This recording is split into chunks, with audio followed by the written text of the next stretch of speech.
8 de la tarde, hora de Pichilemu y de Santiago de Chile, y entiendo que son las 5 en Colombia, ¿no? Una hora menos. Sí, señor, las 5 en Colombia. Esto Damos parece la canción inicio de Mano Chao. Sí, pues, podríamos hacer un baile, yo creo, para entretener a todos los que nos están. Damos inicio a un ciclo que hemos querido empujar junto a la Fundación Chile 21, a la Facultad de Humanidades de la Universidad de Santiago de Chile y Asuntos del Sur. Y la idea es cada 15 días conversar sobre seguridad, por eso se llama Hablemos de Seguridad, y en cada episodio, en el fondo, tener una invitada o un invitado para tocar un tema particular y aprovechar estos momentos de pandemia en que estamos la mayoría, los que tenemos la suerte de poder estar en la casa, estamos en la casa y podemos abrir este tipo de diálogos que ojalá que pronto también los podamos tener en persona. Hoy día, bueno, con Lucía quisimos hacer este esfuerzo porque además este no es un tema solamente que se está debatiendo mucho en Chile, sino que también en América Latina, y por eso el foco de estas sesiones es América Latina. Y ustedes, bueno, yo creo que no es necesario que presente a Lucía porque es si no la mayor experta que existe en América Latina de seguridad ciudadana, académica de la Universidad de Santiago. Y bueno, he tenido la suerte de trabajar con ella en muchas cosas y también conocemos a Ariel, que ya los vamos a presentar. Y la idea es que Lucía inicie esto y el invitado de hoy día, que ella también vamos a compartir, es Ariel Ávila. Ariel es de la Fundación Pares de Colombia, también he tenido la suerte de trabajar con él recorriendo Colombia en diferentes ciudades, y es un experto y un académico que tiene, bueno, además mucho reconocimiento en Colombia, un experto en temas de crimen organizado, narcotráfico, y hoy día lo quisimos invitar para hablar de reforma policial.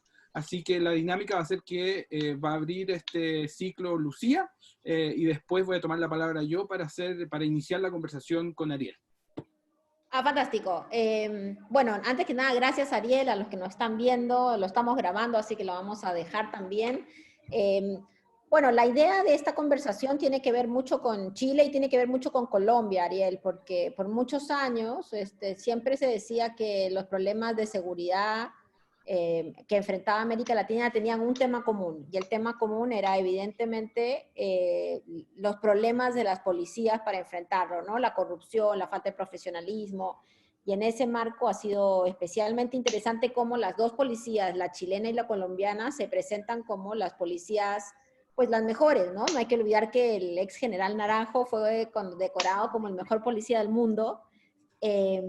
Y ahí entra nuestra discusión, porque bueno, en Chile en los últimos meses, tal vez los últimos años, esta idea de la policía perfecta se descascara y empezamos a ver la ritualidad verdadera de una policía con altísimos niveles de autonomía digamos, y serios problemas en términos de derechos humanos y de efectividad. Pero lo que nos interesaba conversar hoy día contigo, Ariel, era un poco cuál es tu visión hoy día desde dentro de Colombia de la efectividad y de la capacidad policial colombiana para prevenir y controlar el delito, más allá, digamos, de los temas que podríamos ver después vinculados especialmente al tema del conflicto. Lucía, bueno, y Eduardo, muchas gracias. A ver, yo le respondo de dos formas. Mire, cuando estábamos en pleno conflicto armado, año 2012, 2010, sobre todo, que murió un jefe de las FARC, el segundo, la policía llegó a tener una imagen positiva en la sociedad colombiana del 81%. Hoy es del 47%. Primer dato. Segundo dato, nosotros pasamos de tener 80.000 policías en el año 97, 98, y hoy tenemos 230.000 policías. Tercer dato, nosotros pasamos de gastar el 3.2 de la seguridad en seguridad de nuestro PIB a gastar más o menos 6.1, a veces 5.8 del PIB. Entonces, la buena imagen que tuvo la policía durante muchos años era producto de su efectividad frente al conflicto armado, no necesariamente frente al delito común, delito urbano y crimen organizado. Eso es algo que la gente no separa, porque entonces te muestran capturas pero ya cuando se acaba el conflicto armado y se toma frente a cómo es la policía, su popularidad comienza inmediatamente a bajar, que está en el 47%. La otra parte de la respuesta es esta, y es que nosotros durante muchos años tuvimos asesoramiento del Mossad israelí, y ellos creen en una cosa que llaman, o que le dicen, plan burbuja, objetivos de alto valor, como ustedes lo quieran llamar, que es básicamente capturar las cabezas del crimen.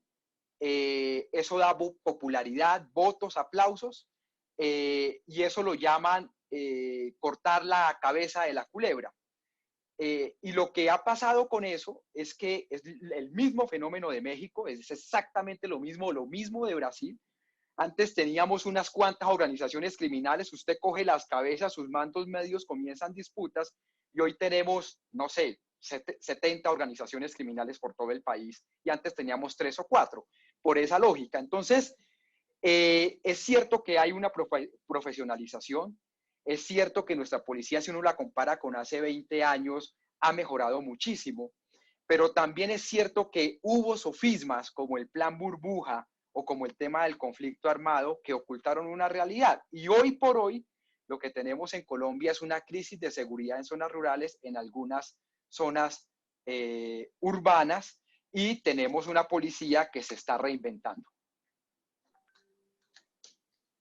Ariel, tú mencionaste dos cosas. Una que tiene que ver con cómo ha cambiado un poco la aprobación de la policía, ¿no es cierto? Y son fenómenos que hemos visto que han subido y bajado, algunos de forma intencional, ¿no es cierto? En Estados Unidos, la policía de Los Ángeles, después de las revueltas de Los Ángeles, que cayó a su nivel más bajo, se inició una comisión que no solamente se enfocó en la transparencia y los procedimientos de las policías, sino que también de hacer seguimiento a todas las reformas.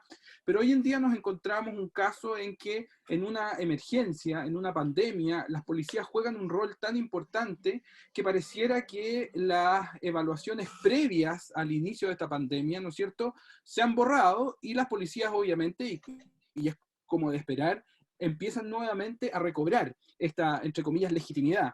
¿Crees que ese es un fenómeno que es solo pasajero o de cierta manera puede ayudar a contribuir a poder recuperar de cierta manera la credibilidad que tienen las instituciones? Y te estoy hablando particularmente del caso chileno, porque venimos de un estallido social donde los hechos de violaciones a los derechos humanos, la brutalidad policial que vimos en la calle, llegó a que después de una estela de escándalos financieros, escándalos procedimentales, incluso investigativos, llevara a la policía a los niveles más bajos de aprobación, esto en enero de este año, pero hoy muchos lo que esperamos es que con el rol que están cumpliendo esto vuelva a subir.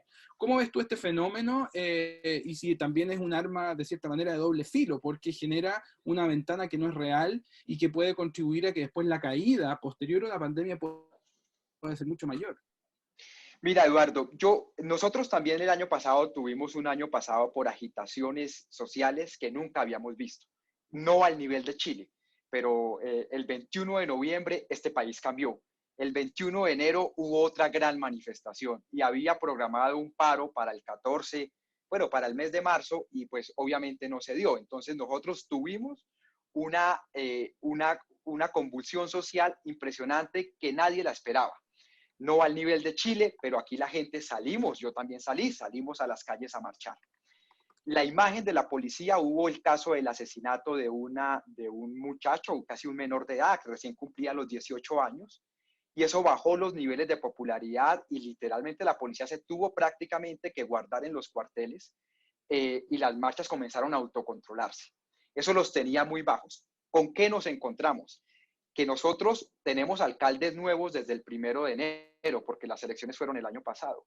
Entonces estos alcaldes no tenían personal contratado, no tenían capacidad burocrática al 100, y lo que tenemos hoy son militares y policías repartiendo mercados en los barrios más pobres. Y obviamente eso ha elevado su popularidad. Yo creo que esto es pasajero, Eduardo, porque van a pasar dos grandes cosas. Al menos, tal vez no Chile, pero sí Venezuela, sí Brasil, sí México, sí Colombia. Ecuador ya está pasando, y es que el Estado no va a poder darle de comer a tanta población que vive en la informalidad económica. Hoy en Bogotá, hoy en Cali, aquí en Colombia, tuvimos decenas de bloqueos de calles de gente literalmente pidiendo que le dieran algo de comer. Si esto explota, ¿qué va a hacer el presidente? Que es un presidente de derecha, que es Iván Duque, sacar el ejército y mandar la policía a reprimir. Y en ese momento la cosa cambia. Y lo otro que va a pasar, en todo caso, y esto es lo duro, es que pasando la pandemia, la situación económica es dramática, es decir, los bares han cerrado, los restaurantes han cerrado, las pequeñas empresas han cerrado, y ese empleo no se va a recuperar fácilmente. Es decir, va a haber manifestación social. Y ahí comienza otra vez estos ritmos de crecimiento de la protesta social. Entonces yo creo que esto es momentáneo. Están haciendo un esfuerzo muy grande por no reprimir. En Colombia se nota, anoche hubo un evento complicado en Bogotá, pero en lo demás están intentando no reprimir. Pero esto es cuestión de horas, digamos, esto es literalmente cuestión de horas que esto explote y seguramente esto se va a complicar. Así que estamos, yo lo decía ahorita en la conversación informal, como decía mi abuela, cada día trae su afán y estamos probando diferentes modelos, pero lo que está pasando en Venezuela, en Brasil, en Colombia, es que en sociedades tan desiguales, con trabajo tan informal, es imposible que la gente se encierre en una cuarentena a aguantar hambre, digamos. Eso es lo más estúpido que se podría pensar. Esto no es Italia o España. Sí, pero también desde ese punto de vista está esta doble condición, ¿no? Porque también, digamos, cuando uno mira lo que está pasando en América Latina, la cuarentena es para las clases medias altas acomodadas y las clases altas. Para los sectores populares la cuarentena es prácticamente imposible, como tú mencionas, por los niveles de hacinamiento, por la pobreza, etcétera, pero además por los mercados informales. Y yo quería volver un poco a lo que conversábamos, ¿no? ¿Cómo ligas estos mercados informales a la consolidación de los mercados ilegales, ¿no? ¿Hasta qué punto tú crees que puede haber ahí una ligazón que ya vaya por incluso capacidades de financiamiento de estos grupos organizados a mundos que eran cercanos pero paralelos, ¿no? Que es este mundo informal, estos grandes mercados urbanos donde había, digamos, una fuerza económica importante que era informal, pero no necesariamente cartelizada. Mira, Lucía, yo esto que voy a decir, porque como hay personas viendo y seguramente esto se va a reproducir mucho, esto que voy a decir no tengo muchos datos para sustentarlo, pero son en la fundación donde yo trabajo, el equipo de investigación, son cosas que hemos discutido y son hipótesis. Entonces los voy a decir como hipótesis. Yo creo que hay como 4 grandes hipótesis.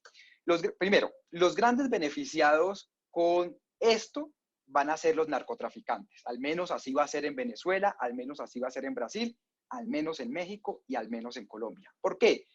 Porque muchos negocios van a quebrar, sobre todo de hotelería, de turismo, y los narcos son los únicos que tienen caja para comprar eso y van a aprovechar para lavar dinero. Las mejores formas de lavar dinero son restaurantes y hoteles, como muchos de nosotros lo sabemos, así como el sector financiero. Entonces, yo lo que creo es que cuando en 2 o 3 meses comiencen a quebrar en Cartagena, en Santa Marta, en pueblos pequeños, o si usted va, en el caso de Cancún, a México, etcétera, los narcos son los que se van a quedar con todo eso y vamos a tener eso yo digo que es como la segunda oleada de estilo Pablo Escobar, que cuando hubo una crisis económica en los 80, Pablo y todos los narcos compraban tierra por doquier. Entonces, primero, yo creo que aquí va a haber un gran lavado de dinero por parte de los narcos. Segundo, en todo caso, yo tengo la esperanza de que si en Estados Unidos se cierran las cuarentenas un poquito más, pues la gente va a dejar de consumir tanta cocaína y tal vez los precios caigan un poco. Es que hoy en día los precios están muy altos por la revaluación del dólar.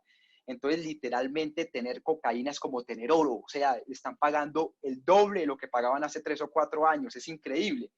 Entonces, esta es como la única esperanza de que esto baje un poco, pero de no ser así, plata es lo que hay. Lo tercero es que en muchas regiones de Colombia, el ELN, por ejemplo, ya mandó a amenazar departamentos enteros que el que incumpla la cuarentena le responde a ellos y la gente se escondió de una en sus casas. Entonces, tenemos un control territorial de estos grupos muy grandes porque el Estado está volcado en las grandes zonas urbanas. Y lo cuarto, y yo creo que este es como el secreto de todo esto, es cuánto del desempleo de la economía informal y formal va a asumir el sector ilegal. Digamos, esa es la pregunta del millón. En el caso de los jóvenes, los que trabajaban en call center, los que trabajaban llevando cosas a domicilio. Entonces, la pregunta que uno se hace, porque siempre es así, es ¿cuánto de esa mano de obra que se pierde en todos estos negocios va a ser asumida por un mercado ilegal? Y lo que uno dice, lo que uno ve en Colombia es que eso puede ser muy alto. No sé la cifra, pero puede ser alto. Pero yo creo que ahí está el secreto. Y en ciudades, algunas ciudades tendrán un impacto mucho más grande que otras. Ariel, tomando esta arista bien compleja bueno, que la abre un poco Lucía con las economías ilegales y los mercados ilegales, ¿no es cierto? Pero yendo un poco más a concreto al tema de narcotráfico y lo que podría ser una sustitución de actividades, ¿no es cierto? Que tú mismo en Colombia lo has visto cómo se ha movido hacia la minería ilegal en algunos casos, en México desde el robo de combustible, ¿no es cierto? O la sustitución de cultivos para cultivar otras drogas, ¿no es cierto? Y hay esfuerzos en Colombia que me gustaría que comentaras un poco y que los evalúes respecto a los esfuerzos que el Estado ha hecho por sacar a las personas desde las economías ilegales, pero con el elemento del rol policial. Y el rol policial que también nos abre en qué tan efectivo ha sido una labor policial o de un cuerpo policial que para la ciudadanía es visto como un cuerpo de control y represión, ¿no es cierto? Incluso con niveles de militarización que en Colombia le han costado mucho volver. Una vez que se empuja en Colombia hacia la militarización de la práctica policial, ha sido bastante imposible que volvamos a hablar de una policía menos militarizada, ¿no es cierto?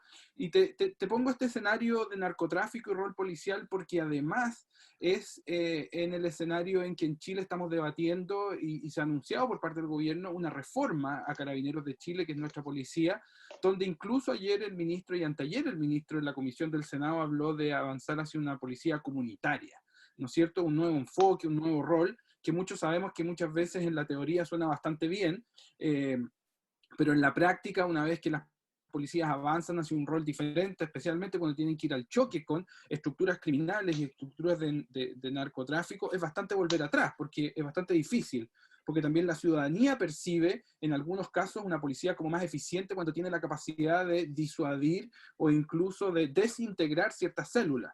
Entonces, a ver si nos puedes contar un poco cuál fue la experiencia colombiana, qué tan eficientes han sido estos programas de sustitución de cultivos, que en algunos casos ha sido un fracaso, ¿no es cierto?, en algunas zonas de Colombia, y cuál podría ser el impacto para países como Chile, en que inevitablemente en un escenario de recesión del año 2021, las economías ilegales van a jugar un rol central.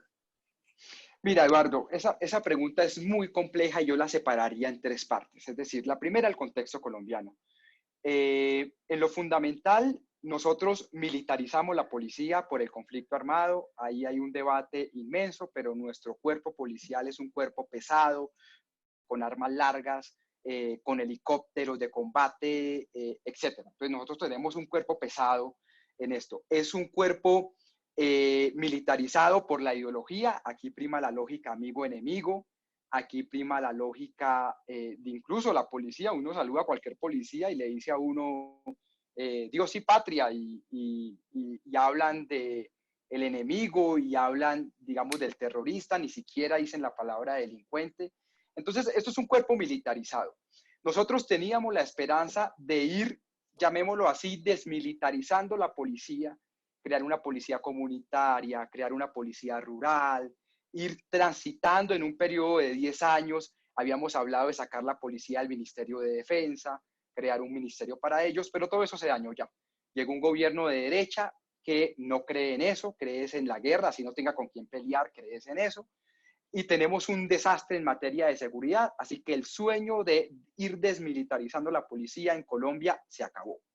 Segunda parte de la respuesta. Entonces, cuando uno mira los programas para sacar población de las economías ilegales, sean familias, jóvenes, sean campesinos cultivadores de coca, lo que sea, Esos programas han tenido dos grandes problemas. El primer problema es que lo manejan militares o policías, entonces ellos no saben de eso. O sea, un militar sabe hacer la guerra, un político es el que sabe negociar, digamos, es lo lógico. Un zapatero hace zapatos, un panadero hace pan, es lo normal. Pero como tenemos una militarización, muchos de los programas sociales se los han entregado a cargo de militares y policías y por ende, pues al final termina fracasando. Hubo un experimento acá que se llamó el Plan Consolidación, dio resultados buenos por 2 años, después bajó, y hoy estamos en una cosa que llaman zona futuro del presidente Duque, exactamente lo mismo. Y lo otro que hemos intentado es que cuando hay gobiernos medianamente progresistas en algunas cosas, se inventan programas de sustitución de economías ilegales. Juan Manuel Santos, el que hizo la paz, el expresidente, se inventó un programa muy bueno que se llamaba el Plan Nacional Integral de Sustitución. Venía funcionando muy bien y este gobierno literalmente lo acabó. Ahora se dio cuenta que sí funcionaba y va a inventar lo mismo, pero con otro nombre, y ya perdimos 2 años. Le doy solo este dato, Eduardo, solo este dato. Hoy Colombia tiene 212.000 hectáreas de hoja de coca, la cifra más alta en la historia que hemos tenido. 212.000 hectáreas que producen más de 1.200 toneladas de cocaína al año. Entonces, hay una bonanza económica impresionante y no hay programa social que aguante con eso. Y la última parte de la respuesta sobre lo que usted me pregunta. El problema, Eduardo, es que nadie sabe cómo crear estos programas que saquen población de economías ilegales. Hemos intentado muchas cosas buenas, ¿sí? Pero yo creo que los gobiernos están confundiendo dos cosas. Uno, erradicar las economías ilegales. Y dos, sacar población de las economías ilegales. Entonces hay programas que son muy buenos en sacar población, como este Plan Nacional Integral de Sustitución. Eran campesinos que dejaban de sembrar y se legalizaban. Pero no por eso iba a disminuir la coca, porque los narcos iban a seguir sembrando y parcelando coca. Entonces yo creo que hay una confusión en política pública muy grande y todo esto se va a traducir en que el gobierno se está reinventando todos estos planes de seguridad y de prevención y Estados Unidos está inundado de coca. Entonces los mercados, ¿para dónde van a mirar? Para los consumidores más importantes. ¿Cuáles son los consumidores más importantes en América Latina? Pues los brasileros, los chilenos y los argentinos. Digamos, eso pues no es ningún secreto, los datos lo muestran. Entonces, yo sí creo que vamos a ver en los próximos años un vuelco de brasileros, organizaciones criminales brasileras y colombianas hacia el sur. Eso sí va a pasar seguramente, es innegable. Que si eso va a traer violencia o no, ya eso es otra discusión, digamos. Pareciera que hay sociedades donde eso se da sin mucha violencia, pareciera que hay otras donde sí, pero que hay un vuelco, va a haber un vuelco. Sí, y en ese sentido es súper importante, Ariel, estoy de acuerdo un poco con lo que tú planteas, es súper importante también el rol y la capacidad de las policías, ¿no? Porque en el fondo hay lugares donde están presentes las organizaciones criminales de otros países, pero finalmente la policía permea, ya sea por niveles de corrupción o por otras cosas, el enfrentamiento con esos grupos, pero también, como en el caso, hemos visto en el caso mexicano, a veces las policías deciden pelear contra un grupo preferente y eso genera un dominó gigante, ¿no? Una de las cosas que se discute mucho en Chile, y no sé, quería preguntarte qué es lo que tú ves en Colombia, y tenemos unas preguntas también de algunos de los oyentes de este tema, es qué va a pasar después que pase la pandemia, ¿no? O sea, veníamos con una situación de estallido social, estoy de acuerdo contigo que el estallido social las raíces del estallido social solo se van a profundizar y se van a engordar con lo que estamos viviendo, ¿cierto? Hoy día es muy evidente que la salud no es igual para todos, que la educación es un privilegio, que la justicia no es igual para todos, pero además hoy día el acceso a la comida, digo, se va a consolidar. Y una vez que pasemos la pandemia, nunca más volveremos a, entre comillas, la normalidad. En términos criminales, y yo creo que en el caso chileno muy probablemente vamos a ver mutación de los delitos, ¿cierto? Creo que va a haber delitos más violentos, sin duda va a haber, digamos, también un poco de movimiento territorial, de dónde estaban concentrados. ¿cómo lo están mirando para el caso colombiano? Si también están pensando en un escenario post-pandemia, con un estallido social más grande, ¿cómo eso estaría afectando digamos, el cuadro más bien criminal? Mira, a ver, Lucía, esa pregunta es la que todos nos hacemos y sobre eso también hay hipótesis más que conclusiones. Yo tengo como unas 2 o 3 hipótesis en esto. Mire, yo creo que el otro año, al menos en lo que yo conozco de la región andina, esto va a ser un estallido social increíble. Lo de Ecuador sencillamente es dramático, ya se están reduciendo los sueldos generales del Estado y en privados, es un país que está casi que en default.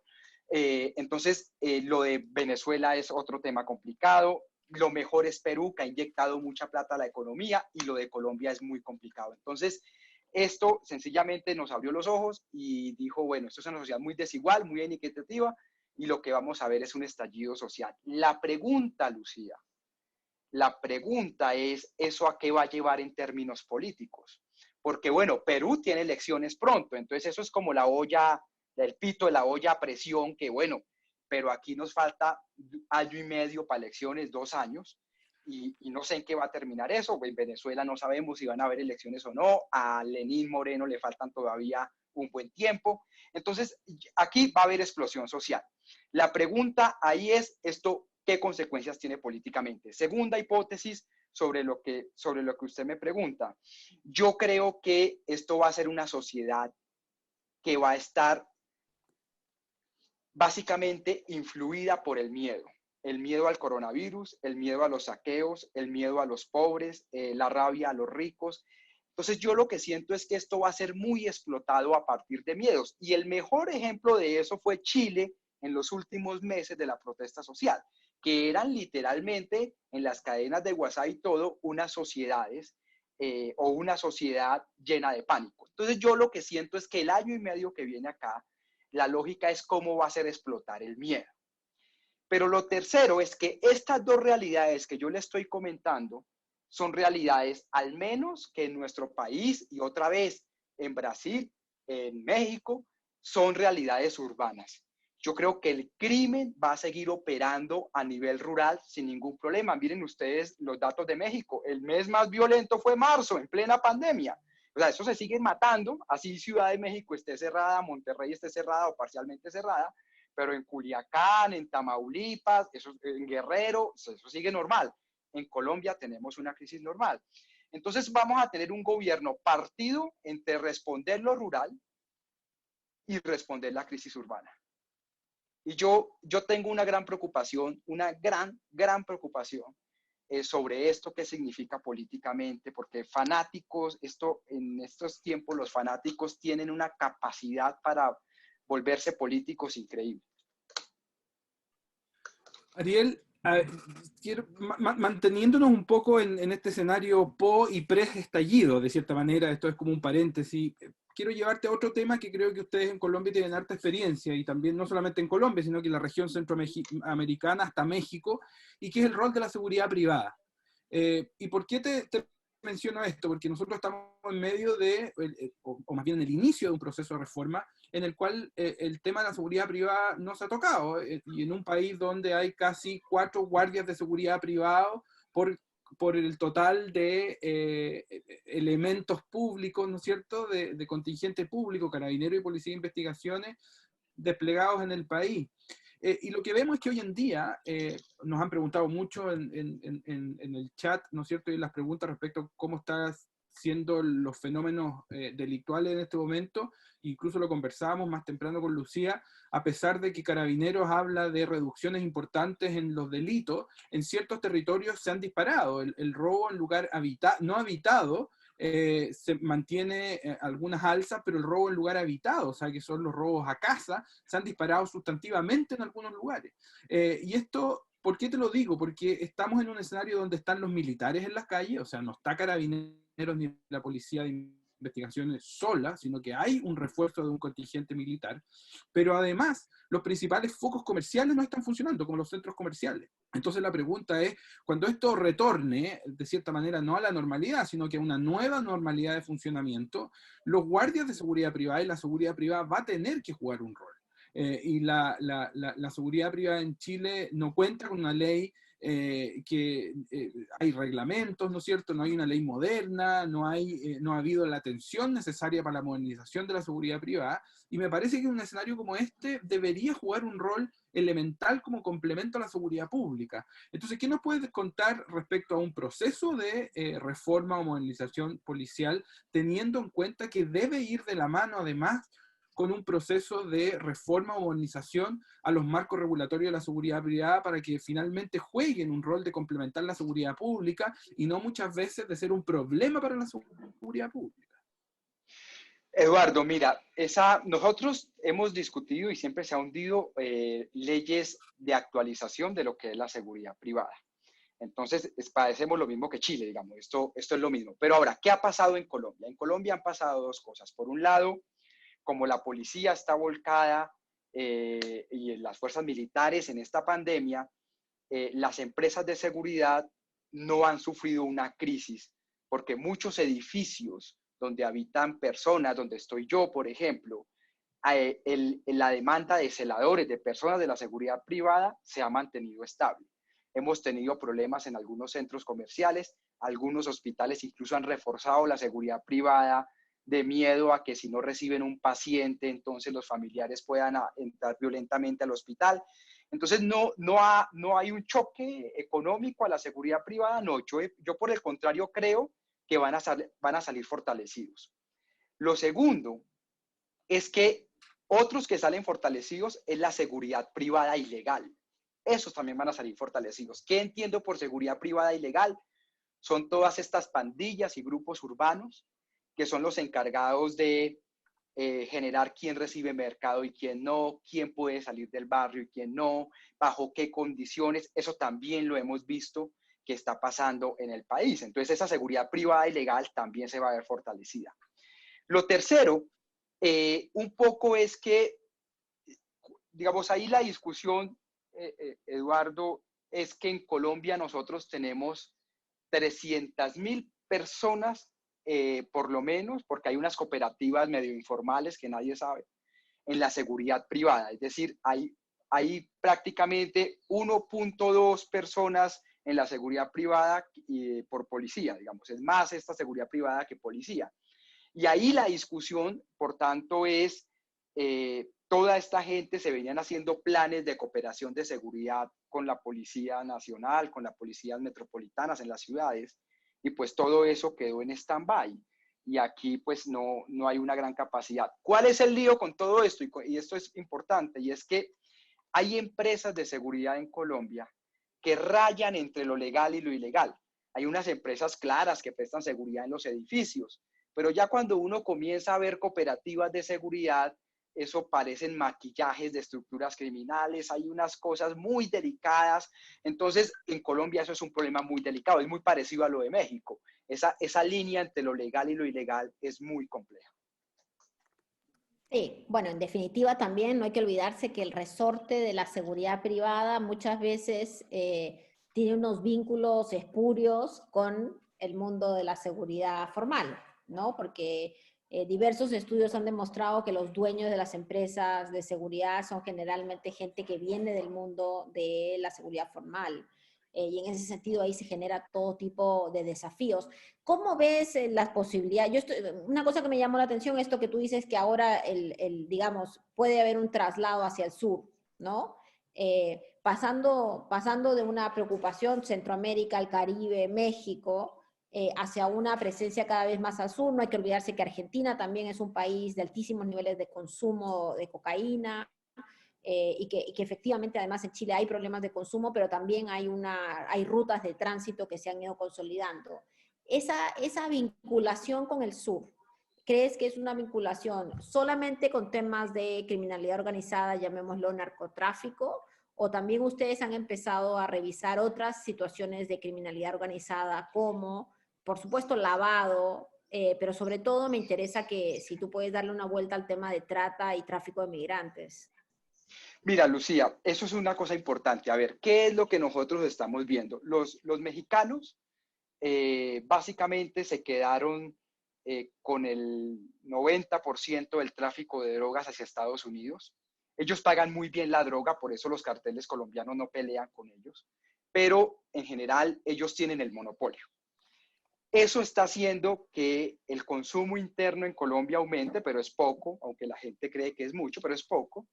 Y están mirando nuevos mercados. Esos nuevos mercados son Brasil, son Chile, Argentina, Sudáfrica, principalmente son los nuevos mercados. Obviamente algo de, otra vez están mirando Australia, pero allá es difícil llegar droga, pero en general hay nuevos mercados. Esos nuevos mercados son de tres cosas: envío de drogas, lavado de dinero y obviamente mercados asociados a esto, que son dos grandes mercados asociados. Uno, el tema de trata de personas con fines de explotación sexual, y dos, servicios alternos financieros, como en Argentina, por ejemplo, ya hay una cosa que llaman los pagadiario, aquí también se llaman así, todo eso son redes, ese fue un modelo de negocio muy a la colombiana que se ha ido expandiendo. ¿Cuál es el lío con la trata de personas? La población venezolana. En Colombia, en una investigación que nosotros hicimos, de hecho en el programa de televisión la publicamos, encontramos que en un solo sitio había 17 mujeres venezolanas en temas de explotación sexual. Nadie sabe cuántas personas caen en estas redes. Lo cierto es que estas redes están funcionando hacia México, están funcionando hacia Brasil, están funcionando hasta Argentina, no sé Chile, y en Colombia es una red muy grande. Entonces ahí nosotros tenemos una crisis humanitaria en Venezuela, unas redes muy especializadas en trata de personas colombianas y unas mujeres, niños, niñas y personas trans que son las principales que caen en estas redes de explotación sexual. Yo siempre he dicho que en Chile, por ejemplo, un fenómeno que se dio durante un tiempo fue en Antofagasta, con mujeres de una región colombiana que llaman el eje cafetero, Antioquia, que son conocidas como las paisas. Una cosa así es lo que podría pasar a gran escala en esto de trata de personas. Y ahí el gran problema con esto es que nadie sabe cuánto va a durar lo de Venezuela, nadie sabe cuál es la mejor salida para Venezuela. Imagínense ustedes este régimen totalmente bloqueado por Estados Unidos, sin capacidad sanitaria, y que el coronavirus se les expanda. Pues esto es una tragedia para todo lado. Entonces, lo de Perú y lo de Ecuador con los migrantes venezolanos. Entonces sí hay una situación muy complicada y yo creo que desafortunadamente en Colombia y en la región andina, yo diría que los mercados más importantes sí son narcotráfico, minería ilegal, el caso de Perú, Brasil, el oro está otra vez disparado, y trata de personas. Mientras que otros mercados que eran muy importantes, como el tráfico de armas, ya ha bajado un poco, pero el de trata de personas va como en una curva vertical totalmente. Pero nadie sabe las dimensiones. Así es. Ariel, bueno, voy a hacer la última pregunta, un poco enmarcando preguntas que hemos tomado de nuestro público, tanto en Facebook como acá en Zoom, y para ir cerrando y enmarcando un poco la conversación. Y esta tiene que ver con, muchos se preguntan si un proceso de reforma policial, en este caso, obviamente es un proceso largo, los procesos de reformas en serio no se hacen ni en un semestre, ni incluso ni tampoco en un año, muchas veces incluso depende de las generaciones de policías que entran a esa academia y que después se gradúan y que pueden salir al territorio ya con una nueva formación y en una nueva institución. Entonces, ¿qué es lo que tú ves desde la perspectiva latinoamericana, conociendo también lo que sucede en Chile, que tal vez serían esos pasos intermedios?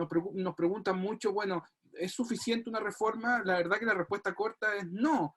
Si la pandemia termina a fines de año y volvemos a un escenario de un estallido social real, los problemas de práctica policial es muy probable que no cambien, la policía no va a haber cambiado un ápice, e incluso con un nivel más alto de legitimidad, puede volver a actuar con mayor impunidad.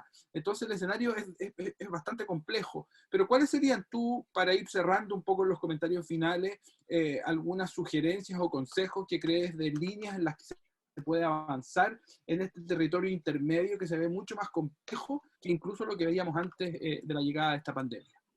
Mira, Eduardo, antes de responderte sobre los pasos intermedios, quiero decir esto. Yo creo que el sueño de una reforma policial en muchos de nuestros países se quedó en un buen sueño. Yo creo que en los próximos años yo lo veo muy difícil que esto vaya a pasar por una sencilla explicación, y es que yo llamo esto que Latinoamérica, a excepción tal vez de Chile, etcétera, pero en general, ya vamos a ver lo de Chile, pero en general toda Latinoamérica tiene una vuelta a la seguridad. Yo la llamo así, la vuelta a la lucha del crimen. Lo que hoy estamos viendo en Ecuador, en Brasil, en Colombia, en México, en Centroamérica, no lo habíamos visto. O sea, todos creíamos que esto iba mejorando. Como decía Norbert Elías, hay un proceso civilizatorio. Pues no, nos devolvimos otra vez y va a ser muy difícil que gobiernos como Bolsonaro, como el de Iván Duque, como el de Maduro en Venezuela, va a ser muy difícil que le metan el diente a una reforma policial. Eso yo creo que hay una vuelta a la concepción de seguridad. Hay unos indicadores que se están deteriorando. Mire usted el caso uruguayo. Uruguay pasó de 8 homicidios por 100.000 habitantes a 13. O sea, Uruguay, que es el país más pacífico. Entonces, hay una vuelta a la seguridad y eso va a demorar las reformas. Y dos, hay una protesta social inédita en Latinoamérica, al menos inédita en los últimos 30 años, que mucha población no sabe cómo tratar. Esta protesta social era común en los 60, parte de los 70, pero de ahí para allá con las dictaduras y eso se calmó. Entonces, lo que yo creo en muchos de nuestros países, la respuesta a la protesta social va a ser endurecer y castigar un poco lo que hacía Chile, que perdóneme si que voy a decir esto, pero eso de quitarle los ojos a los estudiantes y a las personas jóvenes, pues eso, digamos, eso demuestra que esa puede ser la posible respuesta a esto. Entonces, yo veo muy difícil una reforma policial de derechos humanos, cambios de concepción, cambios de doctrina, o sea, eso lo veo difícil. Bueno, y ahora sí le respondo, ¿qué se puede hacer de forma intermedia? Mire, yo creo que hay 3 cosas que han salido bien o relativamente bien, en algunos lados mejor que en otros, en el tema de reforma policial. Lo primero son los libros blancos. Los libros blancos, ¿qué son? Son mecanismos de auditorías entre sociedad civil, comunidad internacional y Estado, no gobierno, Estado, sobre el comportamiento de las fuerzas policiales. En Colombia, esta protesta social coincidió con el proceso de paz. ¿Sí? Entonces, nosotros tenemos unos mecanismos de auditoría internacional que nadie tiene. Tenemos una misión de las Naciones Unidas, una oficina de derechos humanos que la dirige Michelle Bachelet, muy fuerte en Colombia. El gobierno pelea, dice que los va a sacar. Pero ese libro blanco es el que ha contenido a las fuerzas militares y a la policía en la protesta social. Hace apenas un mes salió un informe de la oficina que llamaron el informe Bachelet, y eso fue un escándalo total, después del asesinato de este chico de 18 años por parte de la policía antimotines. Entonces, los libros blancos son muy buenos. Entonces, yo creo que pedirle a la policía que no haga esto, que no haga ello, que piense diferente, esos son cambios generacionales. Sí, eso no va como tú lo dices. Pero un libro blanco sí los contiene. En el caso de Chile, por ejemplo, con todas estas personas que perdieron los ojos, era necesario haber hecho un libro blanco sobre eso. Entonces, eso funciona bastante bien. Lo segundo que funciona o que ha funcionado bastante bien en estos casos es el papel muy activo que ha tenido en nuestro ombudsman, una defensoría del pueblo, en recibir y en poder tramitar diferentes tipos de denuncias. Nosotros también, derivado del acuerdo de paz, le dimos una capacidad del ombudsman independiente de sacar reportes sin autorización del Estado, sin autorización del gobierno, sino que funcionara con unos niveles de autonomía impresionantes, y eso también ha ayudado sustancialmente. Y el otro asunto es que cualquier tipo de cooperación internacional a la policía tiene que estar sujeta a compromisos en materia de derechos humanos. En eso, hasta los Estados Unidos del gobierno Trump han cumplido. Entonces, cualquier tipo de colaboración tiene que exigirse comportamientos en materia de derechos humanos. Esas tres cosas han funcionado, Eduardo, pero no, el sueño que teníamos usted y yo de una gran reforma policial, eso no, en el corto plazo, en los próximos 2, 3, 4 años, creo que eso ya se echó al traste. Bueno, Ariel, darte las gracias. Estás inaugurando nuestros ciclos de conversaciones con Lucía. Nos vamos a ver cada 15 días. Ojalá que nos podamos ver pronto también en Colombia. Creo que para cerrar, queremos también pasar un anuncio en que nos vemos en 15 días más, el mismo día, o sea, 15 días más, un día jueves, a las 6 de la tarde. Tenemos que partir en punto porque Carlos Gajardo es el próximo invitado y el tema va a ser reforma policial y proceso penal en Chile. Así que un tema muy contingente y nos vemos en 15 días más. Esperamos que también te conectes desde Colombia. Un gusto de verte.